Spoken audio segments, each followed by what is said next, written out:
So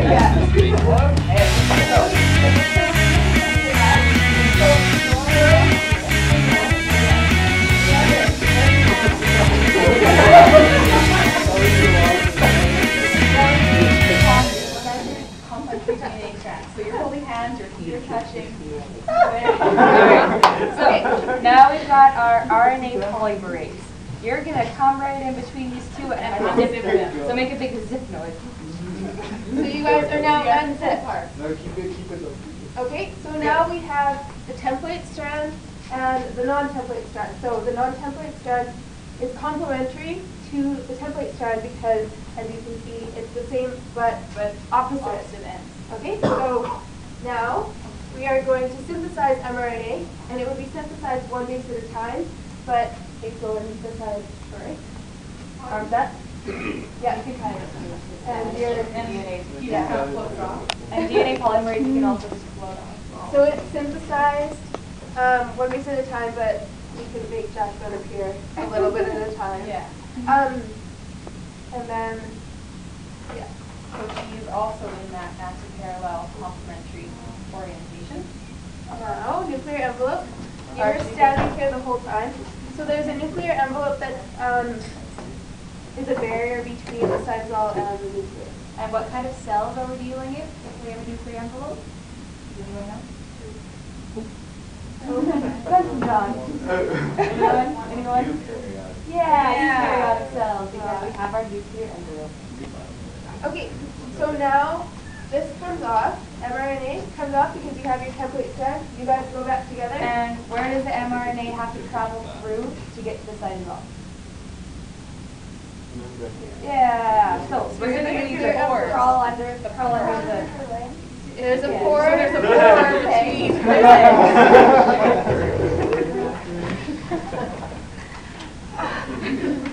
Okay, great. So that was transcription. So that's part one. When you're going from transcription, you go from DNA to RNA. Which is where we started. You had Troy and Wes, DNA, and where did we end? We've got Jacqueline, and she's RNA. And if you'd like to think of, since she's the mRNA, she was the messenger RNA that travels through the nuclear envelope and out into the cytosol. So she's kind of doing the traveling, our messenger. Okay? Okay, so yeah, so that was transcription. You guys can sit down but stay dressed. So, but you've got lots of work to do. In the back part. Comfy. One or two? Just one. Crossing my legs. So we need Yep. 5 more volunteers. We haven't got yet. Do it. They'll dress you up funny. Come on. Okay. You are going to be. You could be our big rag. You're going to be our big rag people. Okay. You are going to be Methionine. You can put that. Yeah.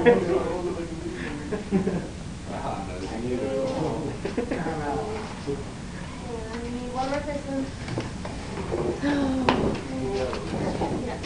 Okay. Now.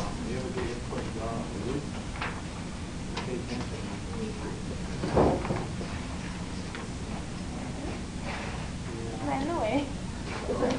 Right on. Okay. So you need to take off your shoes so that it's going to here. Just did you? All the three. Yeah. There is our. Have your shoes and put it in front of these three. You want your shoes to be? Oh. Your shoes to be set. Yeah. Yeah. Yeah. Just put it kind of in the general area. Yeah, just your shoes.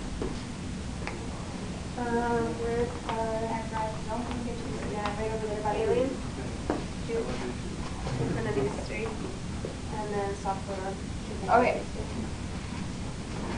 So, yeah, we'll get you to stand. With our mRNA, she's going to be pulled, right? Yeah. Okay. So mRNA is just Well, goes down. it's No. not today. You're not going to pull it on? No, because we have to. Oh, yeah. Oh, yeah, right. Yeah, no. So you're getting this wrong, you Okay. All right, so as you can see, we have our mRNA strand right here, which tells us the different codons that are going to code for what the ribosome needs to do. Can anyone tell me what the purpose of a ribosome is? Anyone remember? What does it make eventually? Anyone in biology back there? Yeah. Protein. Protein. There we Great. go, protein. Okay. All right. So as you can see, all of our codons are color coordinated, so you can tell where they begin and where they end. So it's called a triplet codon because it's made up of 3 bases. Okay, so what we're going to have our ribosome do is come and move over this, these 3. Okay, He's reading the first codon. so he's reading the first codon.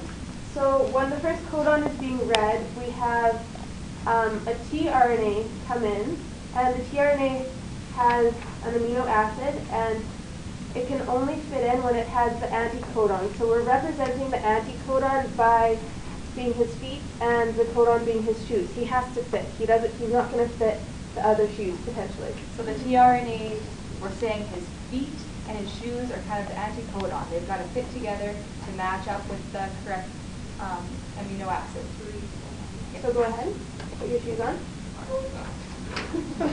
Good job. And stand right in front there because you're going to be in the ribosome when this is happening. So when the shoes get put on or when the anticodon is joined, the amino acid is sort of strung along on in the ribosome to make a polypeptide eventually, which is essentially a protein. So what you see going on with the ribosome right now is the polypeptide chain started. So it builds from the ribosome and up. Great. All right, so the first now thing, the tRNA is done. and the first thing on our polypeptide chain is the thymine. There's our first amino acid. So that's important because in order for a polypeptide chain to start, you need a specific code. It's a start codon and it's methionine. It's the same for every single one. All right, so now our ribosome can move right on to our next codon. And go ahead. Next tRNA. All right, and now you can keep building on to the polypeptide chain.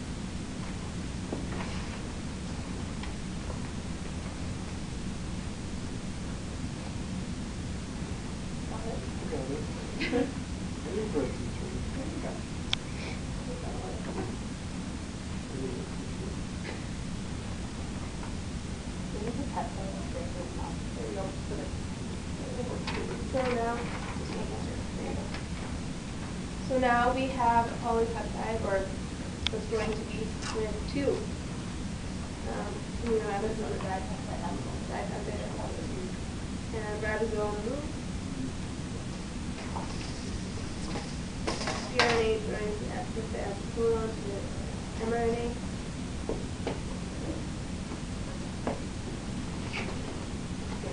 And your amino acid off the chain.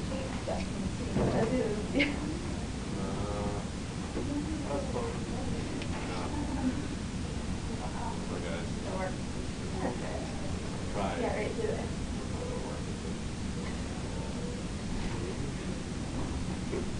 There's no way. I have scissors in there. Sorry, guys. It's okay, you tried. Just a little bump on the chain. Yeah. Could have happened, you know, a muscular disorder of some sort, but that's fine.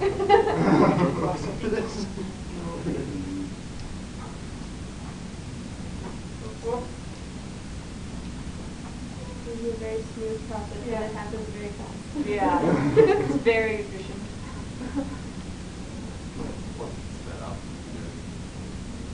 Yeah.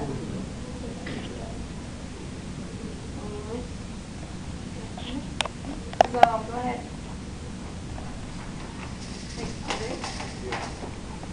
All right, so as you can see, that Candace's, her amino acid is going to be our stop, or her codon is going to be our stop codon. So that's when the ribosome knows when to stop translating.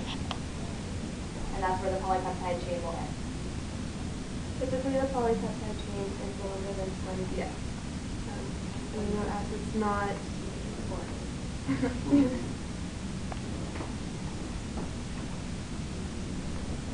Great. So now we have our polypeptide chain, and it is released from by the ribosome into the cytosol. Floats to where it's needed, essentially. So what exactly does anyone know what a polypeptide chain would be used for in your body? Where exactly does it purpose? Yeah, exactly. What do proteins do for us? And How are your So this is how you get your eye color, your hair color, essentially your build, proteins are pretty much responsible for everything. everything. Yeah. What you want. It's what you want. Exactly. All right, so do we get our volunteers to go sit down? Thank you guys. Transcription, we are going from DNA to anybody? mRNA. To RNA. And then what was the next process called? I'm not sure if you said. When you go from RNA. Transcription. Translation. So you go from DNA, and then you use transcription to go to RNA, and then from RNA to a protein essentially is translation. And what's the main structure used in translation? Exactly. Good. It looks like a giant. Okay, so a connection for this. What do you think would happen if something was messed up, or if one of the anticodons was didn't make sense, for instance? What do you think would happen in your body? Muscular dystrophy. What's another one? Yeah, so if there's muscular dystrophy, can you think of any other transcription or translation related disorders? But specifically, what's happening though? What's an extra X? What's happening? I don't think that has to do with At this level, what's happening? I have a nucleotide that I took off. If I were to put it, for example, here, what does that do? That would stop it, wouldn't it, there? There you go. Exactly. So right after it starts. Both muscular dystrophy and cystic fibrosis is when there's a premature stop codon. So that means that the rest of the polypeptide chain and the rest of the protein wouldn't be formed, essentially. Yeah. So, to kind of connect it to that real life and what you might see is these different disorders or diseases, and a lot of it is caused at such a small scale at this level. So it can be the flipping of or the wrong placement of one nucleotide, and that will be the cause of the disorder. And a lot of your students will have heard of these disorders, or maybe have somebody in their family have them. So this is a good way to kind of explain to them what exactly is happening. You may have a student in your class that has one of these disorders. Exactly. So you have to be sensitive to what you're talking about in the class. Maybe perhaps go even in class before to be like, any family or anyone with genetic disorders or something like that. Just in case there's a student that might be sensitive to what you're doing.